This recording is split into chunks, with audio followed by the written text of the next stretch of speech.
Mga paps, meron tayong repair dito na amplifier. Binuksan ko na. Hindi ko na sana ito i-video. Pero bihira lang tayo nag-repair ng Lexing na amplifier, integrated amplifier. Ito.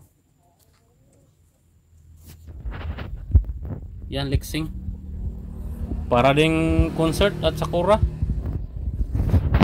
Brand lang yata yung binago. Ang nangyari dito mga paps, nakita ko na yung problema. Direct lang tayo. Kasi madali lang to repairin. Ayusin. Yan. Nakahang up na siya. Pina-soldering pump ko na. Short. Itong dalawa. At itong fuse, pumutok pala. Yung isa. Ito. Para makita ninyo.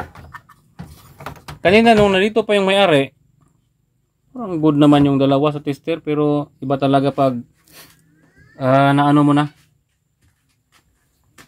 Sinsya not blurred. Yan yung dalawang fuse. At ito may ano pa siya, may slot pa dito na isa. Dito rin sa kabila may slot din. Pwede itong tag 2 purse, kaso lang yung heatsink niya maiksi lang. You know. Nasa ano na siya ng fan blower. Nandito na siya banda. Hindi na pwedeng idikit sa heatsink kasi maiksi lang. Kung magdagdag dapat habaan yung heatsink.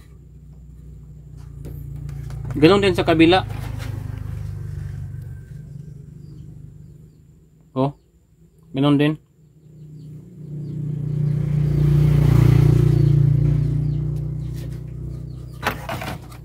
Ito hindi ko pa na-tester itong mga bias transistor. Ito, hindi ko pa na-tester. At saka ito yung driver niya. Ito yung driver sa kabila dito. Good naman. Ito yun naman yung alin ba dito? Ito yung driver dito. Tinester ko kanina habang nakakabit pa itong dalawa. Parang depektado rin siya. Ano bang tawag doon? Pero ngayon na nakahang up na, try ko ulit.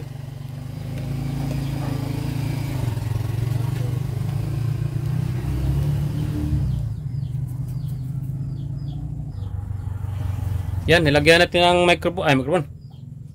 Stand. Microphone tuloy. Para makita nyo naman. Oops. Yan. Ito.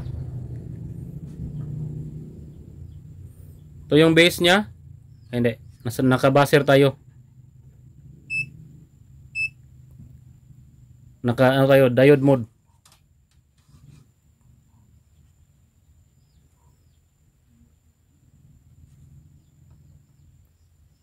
Yan. Parang para sa akin good naman. Wala. Okay lang yan.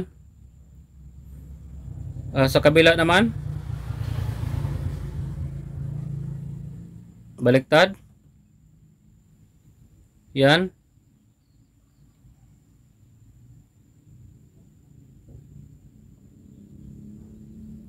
Parang naiiba itong kabila. Yung emitter niya, okay lang pala. May voltahe lang pala na nakaano mga paps. Ibig sabihin ang problema, ito lang power transistor niya. Saka palitan natin ito ng yung base niya ay nasa gitna.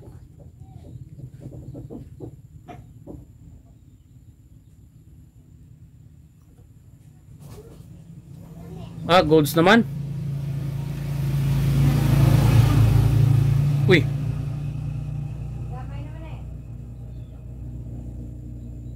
Delikado. Parang leak. Papalitan natin yan.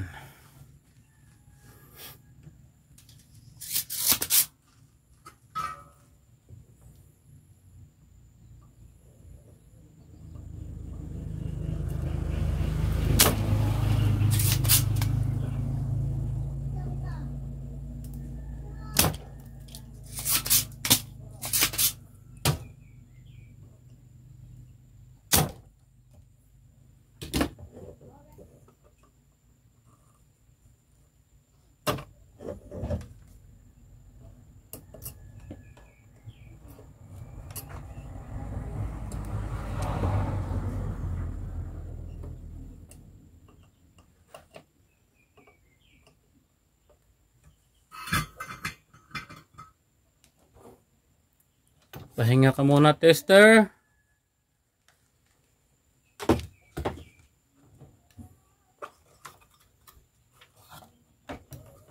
Yan. Kuha dito.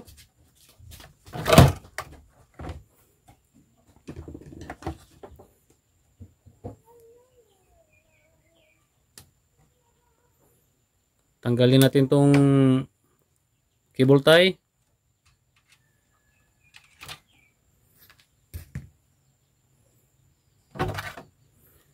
Yun.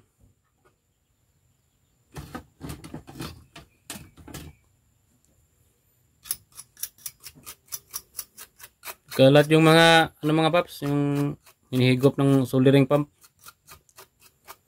Ibang tawag sa inyo, soldering fork. Baka delikado makadikit pa ng iba. Kunti lang sira, baka dumami.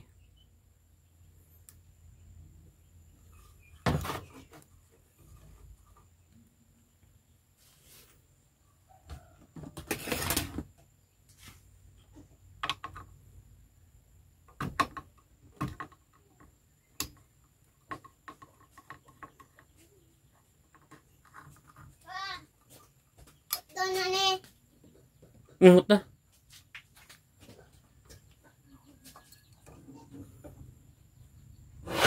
Uy. Ang tawag dito, bak walang label ah. 2EC 4468 yung nakalagay sa board, be. Pero yung nilagay dito, may doon resistor C5198. Ganon din yun. Ang kagandahan sa mga amplifier na ito, mga paps, kasi pwede mong madali lang mag-replace ng pyesa. Hindi ito mahirap. Ang mahirap ngayon yung mga bagong amplifier na lumalabas sa market, sa online, back to back yung board, yung circuit. Yun ang mahirap. Saka mahirap tong ayun ang gamitan ng ordinaryong soldering iron. Kasi mga surface mounted yung tawag doon is MD. Ito naman ito nakalagay A1695 yung nasa board. Be. Ayun. Yan A1695.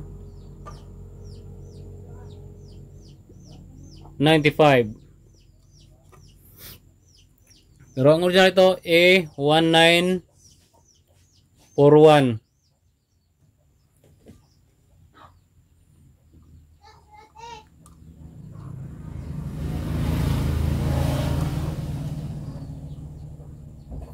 Pwede mo nga lagyan ng to ng A1943. Kaso lang hindi bagay. Sobrang masyadong malaki. Tapos ang pisang yon ay para sa mga malalaking voltahe lang. Tulad ng mga power amplifier.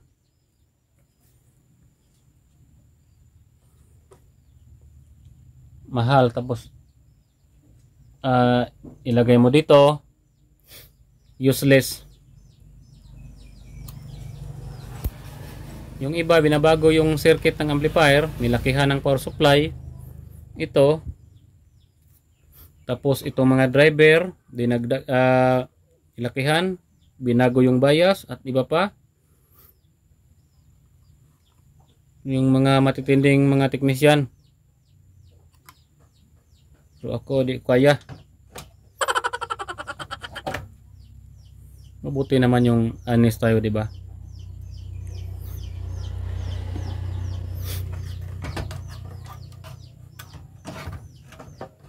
Kasi hindi ko pa nasubukan ba.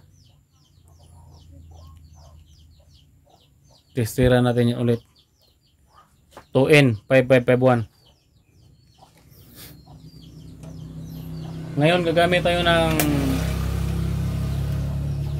analog.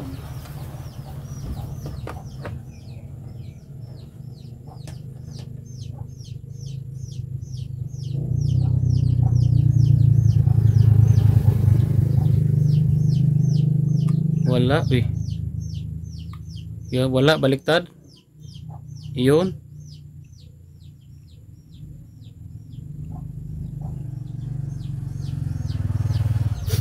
Okay naman pala eh. Bakit pa natin papalitan?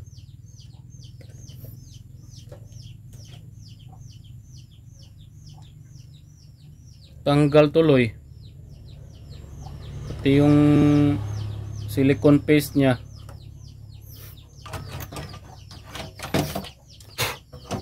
Balik natin mga paps. Ito pala.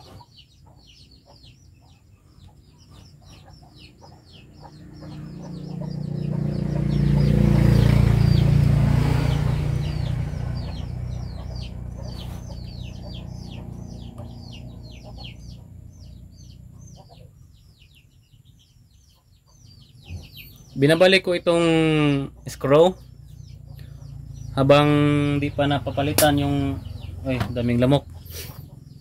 Hindi pa napalitan yung pisa. Ito. Para di mawala.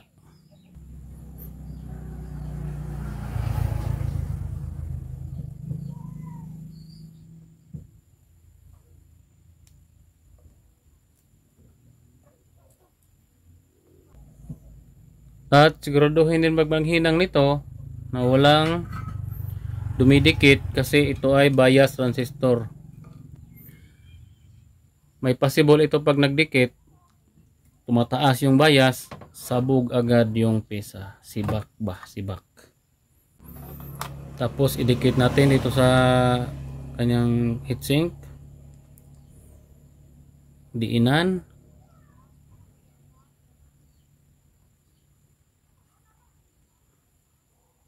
Ayun. Dumidikit na. Ang purpose niyan, pag umainit itong heatsink, yung bias niya bababa ng konti. Ayun yung trabaho niya.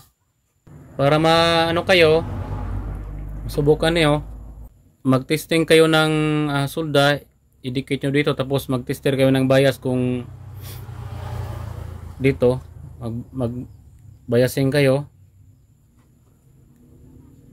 kung nagbago ba yung bias nya.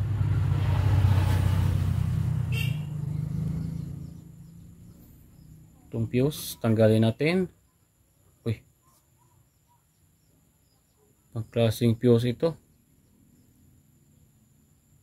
Kailangan na namang anuhin ito pagbalik. Laki pa naman ang ano nito, 15 ampere. 10 to 15 ampere yung nakalagay dito sa board mga paps. Ang laki naman. Hindi naman siguro abot ng 10 ampere ito. Pero tingnan natin yung nilagay dito. 6 ampere. 6 ampere lang, din nyo makita pero 6 ampere siya. Ito. 6 ampere. Problema to pag tinanggal ko. paano yung pag ano nito ng paa dito. Hanap na naman tayo ng alambre. Magputol ng paa ng pisa. Sige lang. Ganyan talaga mga paps.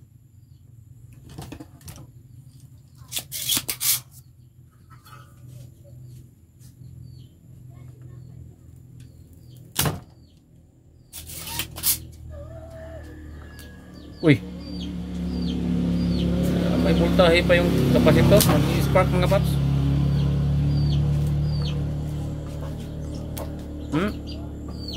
Ay, ano natin? Discharge.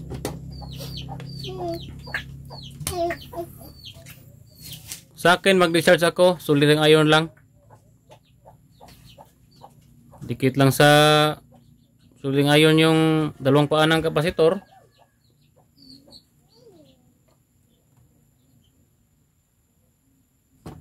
Yun, higupin na yan ng ano, suliling iron. Para masatisfied talaga kayo, istira natin. O, select natin sa DC ha, kasi DC yung kapasitor.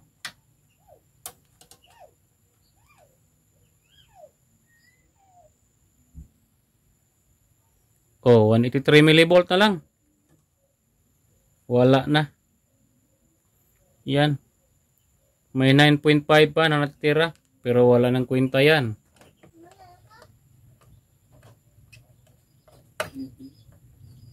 Well, why don't they suggest give me the dash? Time.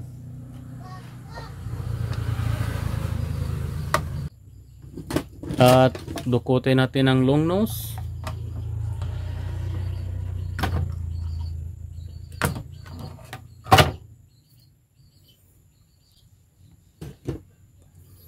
Yan.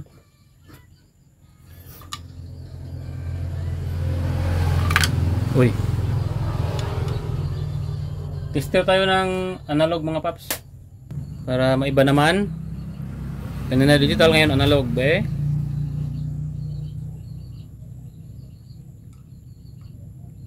Yun. Short. Leak yung kanina, ito yung short. Umabot sa 0. Pag kinakalibrate mo kasi yung tester mo, nasa 0. Ano? 0, pinakadulo. Ito, short. Ito naman, kasi nasa 5 lang siya banda. O, leak lang yan. Hindi masabing short. Yun. Update ko lang kayo mga paps pag na bilhan na to ng pyesa.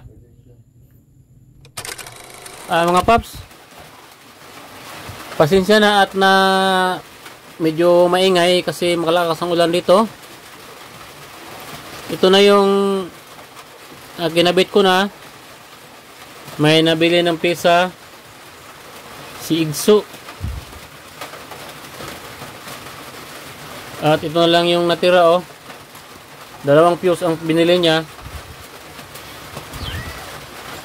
At ito na yung mga bago. Matingkad yung mga numero nila, yung value. Hindi katulad ng original na ito na halos di mo makita.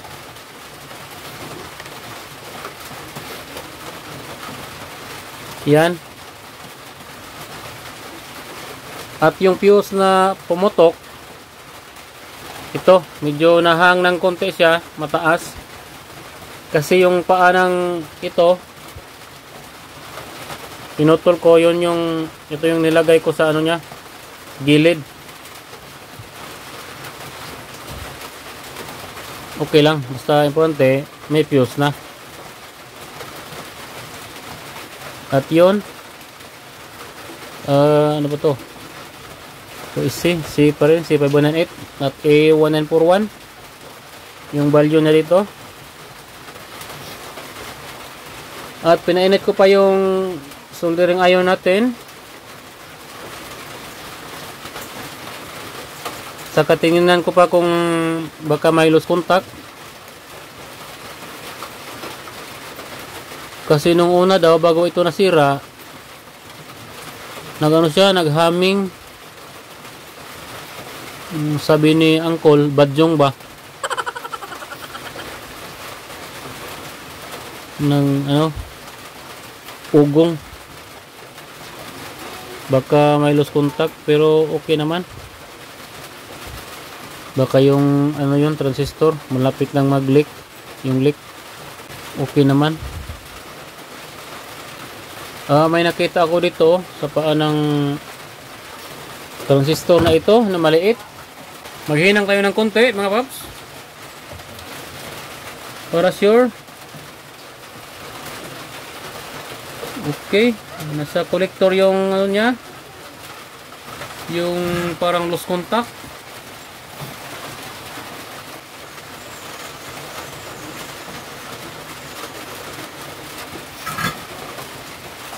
Wala na bang iba?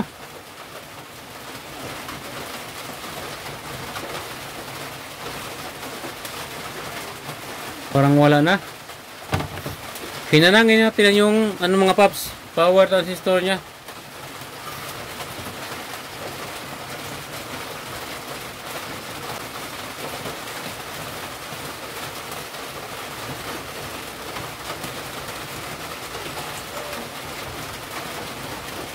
At anuhin natin yung gilid, baka may ano bang tawag doon,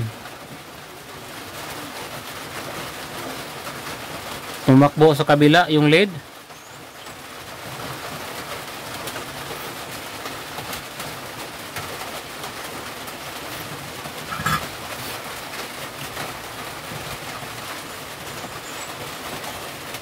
At para sure, istira natin para malaman natin kung wala bang short, lalo na itong bias transistor nya. Wala. Hindi lang makita yung tester kasi isa lang naman.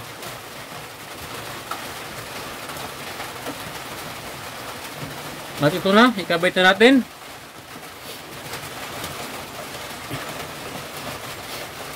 So ay paglangay-langay.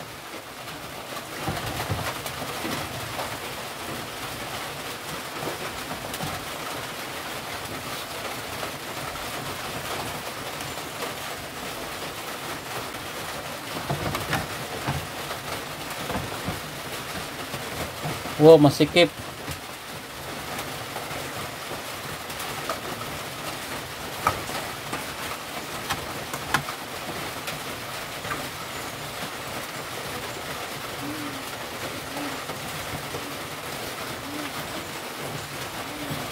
At isasak natin mga paps sa test valve muna.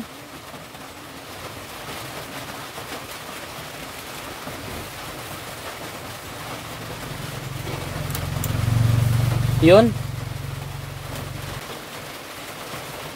Bakit parang wala parang relay?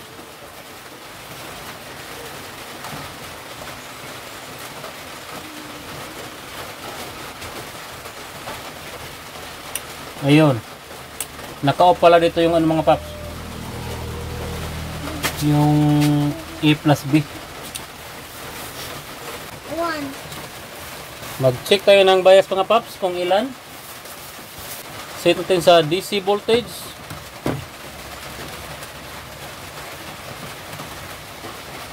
Ito. Emitter to base. Op.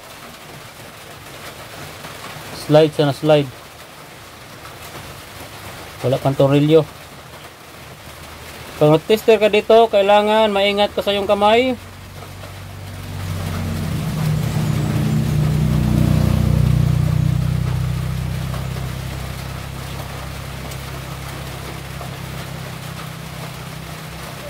Bakit ang liit?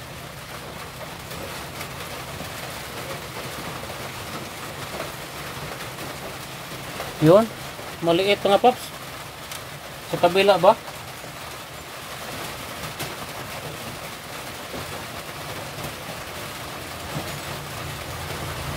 Ganun din. Baka ito yung design niya. Hindi naman to kwase. Sobrang liit ng bias. Hindi natin baguhin kasi yan yung original niya. Pero check natin mga paps kung tutunog na ba. Lagyan natin ng isang screw.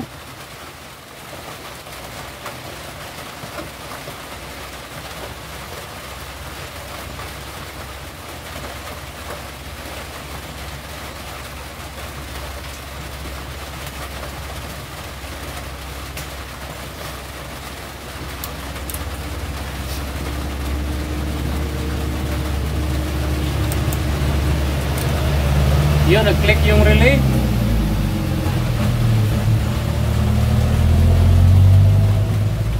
Check natin para sure kung may DC out siya. Baka mangamoy pulbura yung ano natin, speaker.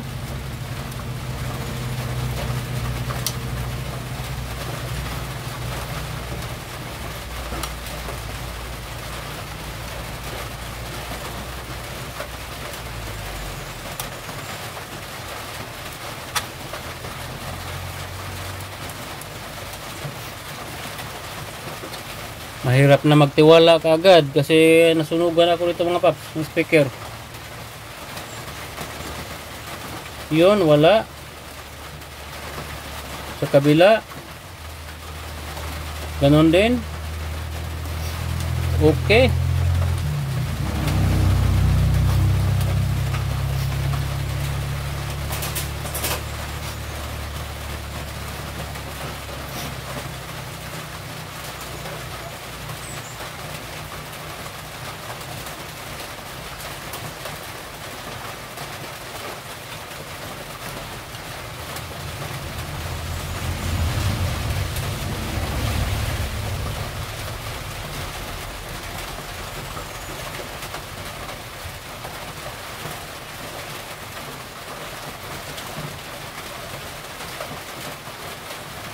Ito ay may USB mga paps. Testing natin yung USB.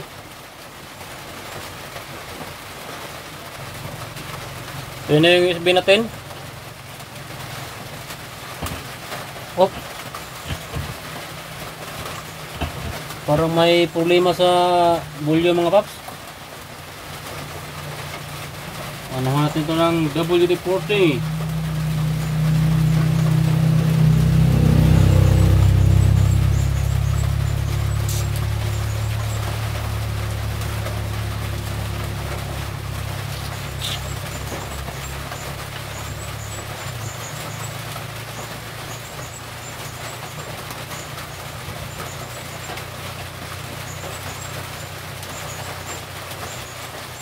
Para siyang may cocklings.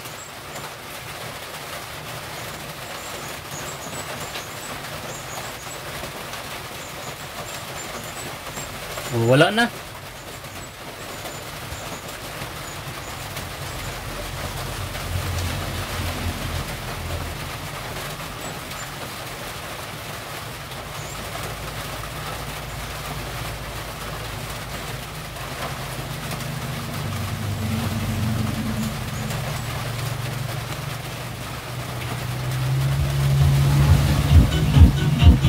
Ayun. Nakasama ng sahab nito.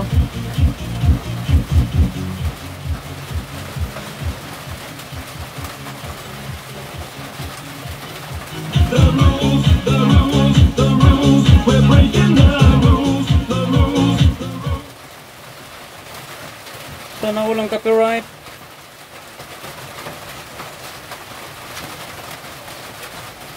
Lipat tayo sa kabila ha.